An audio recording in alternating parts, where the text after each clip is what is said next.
What's up, guys? It's Light Sparrow here with the Hall of Light B4 Farmable team video. And first of all, the first thing I want to say about this is somewhere over here on this left side, I'm going to have all 5 of the monsters and then their rune builds, so I don't have to spend an extra 5 minutes at the end of the video explaining their runes. But I'm still going to go over why I picked each monster, but you guys can see the rune builds on the left-hand side. And it might be covering up a little bit of or it definitely will be covering up a little bit of the gameplay, but you should still be able to see it okay. And I might have to find another way to do this, but if this doesn't look good.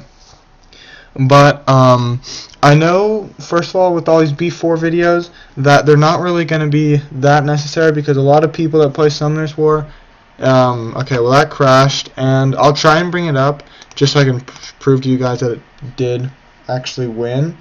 And so, anyways, what I was saying with the B4 thing, I know a lot of people that actually look up Summoners War videos are already past B4, but there's definitely people who haven't passed B4 yet, because I know if you haven't heard from me already, and this is frozen again, but okay, there we go. The very first Summoners War video I ever looked up on YouTube was Hall of Water B5 team, so B4 is not far off, and I'm sure there's some people out there that are looking for B4 teams. And as you can see, this team did just beat the Hall of Light B4, and it actually beat it really fast, but that's because 3 of those monsters are 5 stars, and it's a B4 dungeon. And so I'm going to be going through each monster, how they can be obtained, as well as why I picked them. So the first one I see is Konamiya, which is the Water Garuda.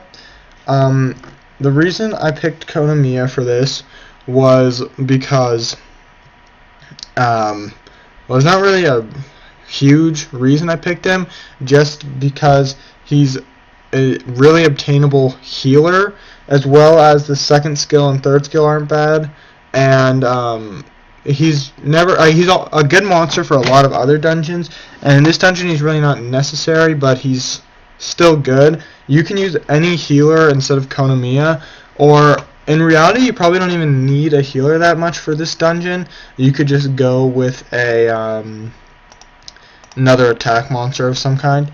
And this crashed again, which is kind of annoying, I must say.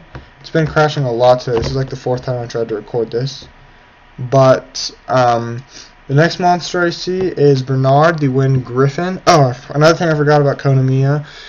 He has a secret dungeon, as well as you can get him out of unknown scrolls. So if you open enough unknown scrolls, I'm sure you'll get him and be able to max skill him and stuff.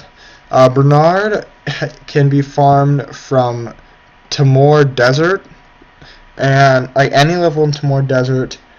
And the reason he's in this team is for 2 reasons, really.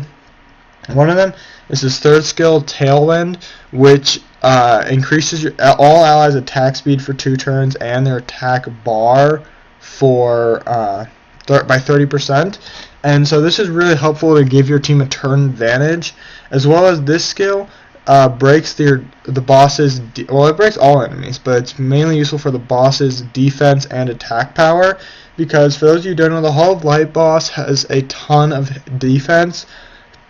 So any skill that ignores defense is going to do a lot of damage on the boss, because the boss has huge defense and not really that much HP. So this is always nice. And the next monster is Shannon the Wind Pixie. She's a natural 2-star, and just because I didn't say it, I don't think, the Konamiya the Water Garuda is a natural 2-star, and Bernard the Wind Griffin is a natural 3. But so Shannon's a natural 2-star. She has a secret dungeon, as well as she can be gotten out of unknown scrolls. Now, I wouldn't recommend you trying to find an alternative to Shannon, because she's a really good dungeon monster, because her first skill does glancing hits, her second skill slows down the whole team, and her third skill gives your whole team defense and attack power buffs. So I kind of say this for every dungeon team that I have Shannon in. Shannon's kind of unreplaceable for what she does, but if you want to, you can try and find a replacement. And that crashed again.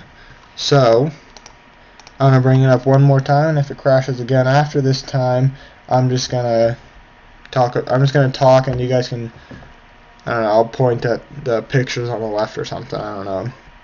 But so, the next monster was Shalok, the Water Serpent. Now, the Water Serpent has a secret dungeon, and it's a natural 3-star. So, the reason that he's used is because his first skill removes beneficial effects with a 50% chance, but that's really helpful because the left crystal for the boss does a defense buff, so you can take the defense buff off of the boss, which is helpful. And then its second 2 skills are both just attack bar reducers, so that just makes so the boss doesn't get turns, so you can get more turns and kill it. And another thing I want to mention is for this dungeon, you can just have your auto, like you can just press play, and then for boss battle, just target boss as number 1, and then you'll be fine. And then the last monster was Rayok, the Firing Yugami. He can be farmed from any of the Fame and Volcano levels. And the reason he's used is just as a damage dealer. You can use any damage dealer you have over Rayok, assuming that they can survive long enough to get to the boss. But that's why I have all 5 of the monsters in the team. If this video helped you out and helped you actually complete this Light B4 dungeon, be sure to tell me in the comments, as well as be sure to tell me any other dungeons that you're having trouble with at the moment. But that's all I got for this video, guys. May the best year today's be the worst year tomorrow's.